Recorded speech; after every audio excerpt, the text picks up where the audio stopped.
के लोगों को एक भ्रम था, जी। वो एक काल्पनिक दुनिया में उनको घुमाया गया और 15 लाख अकाउंट खाते में आएंगे, 2 करोड़ नौकरियां मिलेंगी और बाहर विदेशी बैंकों में भारत का पैसा है और पेट्रोल जो है बहुत सस्ता हो जाएगा। तो ये पूरे के पूरे जो सपने दिखा करके और पूरे का पूरा इस देश की जनता को लूटने का जो काम किया है, वो कोई बाहर के लोग नहीं थे, वो भारत देश के ही लोग थे। लेकिन वो एक ऐसा संगठन चला रहे हैं जो संगठन आज भी रजिस्टर्ड नहीं है। पहले तो नमस्कार सर, और धन्यवाद भी कहूँगा कि आप हमारे चैनल में हैं। जैसा देश में माहौल चल रहा है, ठीक है, बेरोजगारी चरम सीमा पर, अशिक्षा की कमी, ठीक है, देश में महंगाई भी चरम सीमा पर, देश की तरक्की का हिसाब हम जंतर मंतर से भी लगा सकते हैं कि जहाँ पे दिन प्रतिदिन प्रोटेस्ट होते रहते हैं। क्या लगता है कि जब से ये सरकार आई है, देश समृद्ध हो रहा है कि और बर्बाद हो की कगार पे है? आपकी राय में क्या है सर, थोड़ा सा बताइए और परिचय दीजिए। मेरा नाम रामफल जांगड़ा है और हरियाणा से हिसार डिस्ट्रिक्ट से हम रहने वाले हैं और सोशल एक्टिविस्ट हैं। तो आपके जहाँ तक जो सवाल है कि हालात बद से बदतर देश की क्यों हो रही हैं और हालात में सुधार कैसे होगा, जी। तो ये दोनों ही चीज़ें हैं कि जब सत्ता बदली उस टाइम लगातार इस देश के लोगों को एक भ्रम था, जी।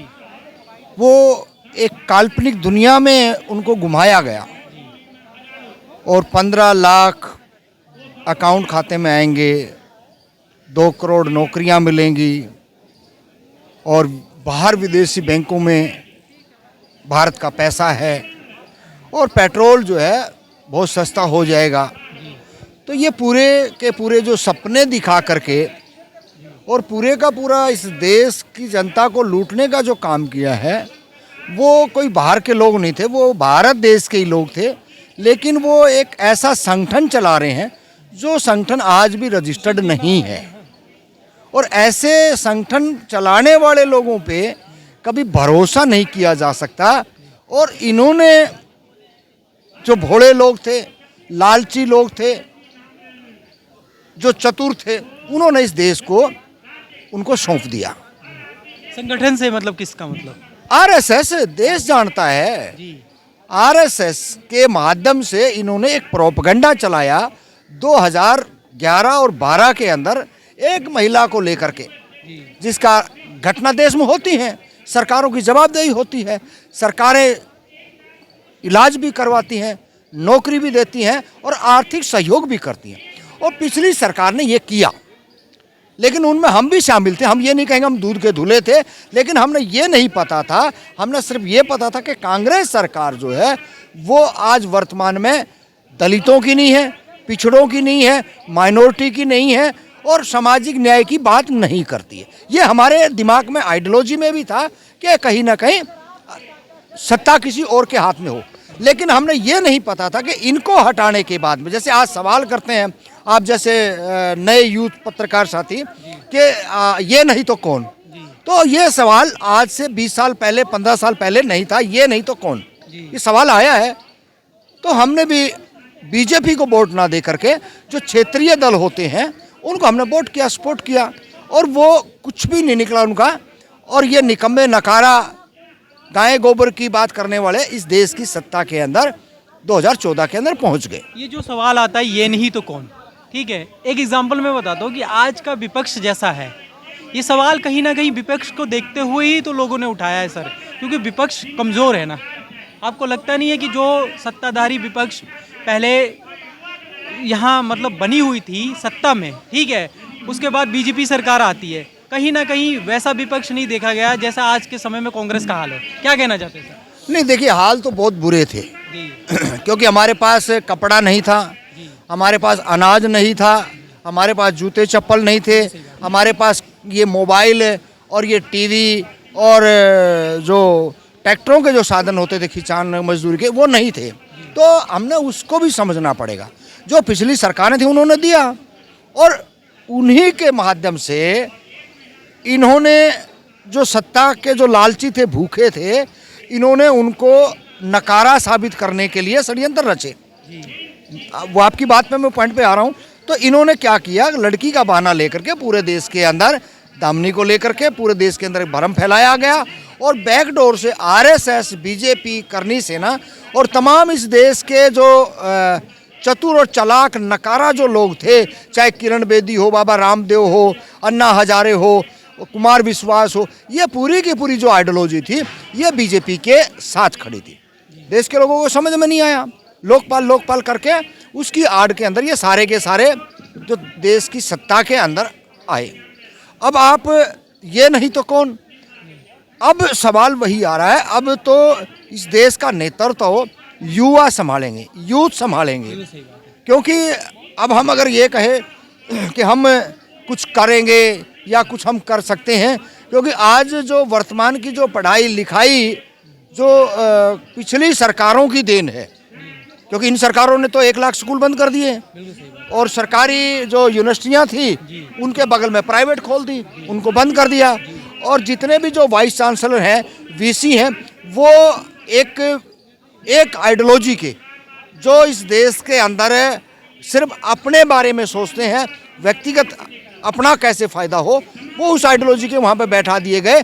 जो शिक्षा से कोई मतलब नहीं है उनका, वो वही बातें हैं जो हम 3 बार दोहरा चुके हैं। वो गाय गोबर की बात करते हैं। इस देश की टॉपर यूनिवर्सिटियों के अंदर हम चांद पर जाने की बात करते हैं, और गाय का, भैंस का या किसी गधे घोड़े का गोबर से अगर यूनिवर्सिटी की दीवार लिपी जाए तो समझ लेना कि देश को गर्त में डालने वाले सिर्फ बीजेपी और आरएसएस के लोग हैं। पिछली सरकारों ने पेंशन कापी स्कूल खोले हैं, जिनकी बदौलत आज हम देश की राजधानी के अंदर बैठ कर के आपसे वार्ता कर रहे हैं और देश के युवाओं को बताना चाह रहे हैं कि गाय गोबर वालों से बचें। और एक रवीश कुमार ने कंटेंट कहा था कि कम से कम भाई इतना तो लड़कियों ध्यान करना, कोई बीजेपी आरएसएस वाले से तो ब्याह शादी मत कर लेना, कोई गाय गोबर के विचार वाले से तो मत कर लेना। ये आज वर्तमान की फैक्ट परिस्थितियां हैं और उसी का मतलब था कि जो देश के अंदर जेंजी निकल के आया और बिल्कुल जो ना एक बदलने की कागार पे हैं हम, जो ना एक दूसरी आगे बढ़ने की ओर में हैं। जितना नुकसान होना था, जो युवा का नुकसान होना था, नौकरियों का नुकसान होना था, वो हो चुका है। अब आगे कोई इसमें चाहे किसान है, मजदूर है, दलित है, पिछड़ा है, इस देश का यूथ है, वो अब बर्दाश्त नहीं करेगा। सर आरएसएस से बात आई तो थोड़ा आरएसएस पे ही क्वेश्चन कर लेता हूँ। हमेशा कहा जाता है कि दुनिया की सबसे बड़ी संगठन है, ये तत्पर रहती है जब जब देश में आपदा आती है। क्या आपको लगता है कि आरएसएस ग्राउंड स्तर पे काम कर रही है कि नहीं कर रही है? आपका जैसे वार्ता है सर, आपको क्या लगता है कि आरएसएस एक संगठन है जो देश के लायक है? ये मैंने देखा है काफ़ी आलोचना होती है आरएसएस की, क्यों लगता है ऐसे लोगों को? देखिए, हमारा 55 साल का से हम ऊपर हो गए हैं जी और 40 साल का एक्सपीरियंस है। जी 40 साल हमने इस देश को उभरते हुए देखा है, इस देश को आगे बढ़ते हुए देखा है। हम जैसे हमने पहले बताया ना कि कुछ भी नहीं था हमारे पास में। हम 15 साल के होते थे तो कपड़े तन पे नहीं होते थे और विदेशों से गेहूं आता था और वो खाते थे एक टाइम, बाकी तो यहाँ पे जो कुछ पैदावार होता था वही खाया करते थे। तो आरएसएस की योगदान की अगर हम बात करें, आरएसएस का इस देश के अंदर कोई योगदान नहीं है, किसी भी फील्ड के अंदर नहीं है। हाँ, एक योगदान आप मान सकते हो कि लोगों को भड़काना, उनको झूठी ट्रेनिंग देना और जहाँ कलम पकड़ने की अवस्था के अंदर बच्चों को लाठियाँ देना और ऐसे नारे लगवाना, ऐसे हथियार बांटना, ये नफरती चीज़ करना, ये देश के हर कोने में आपको देखने को मिल जाएगी।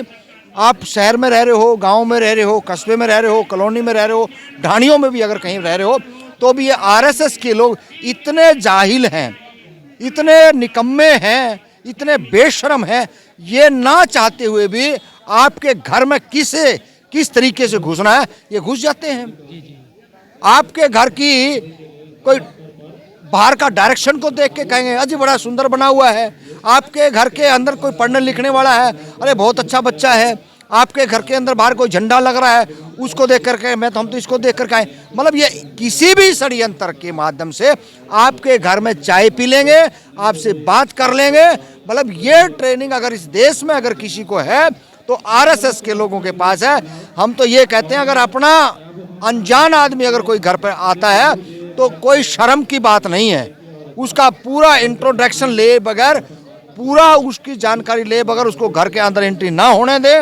ये इतने बेशरम है, एक बार घर में घुस गए तो यह समझ लेना कि आपके घर के अंदर 2 घंटे तक पूरा आपका स्कैन नहीं हो जाएगा, तब तक ये घर से नहीं जाएंगे।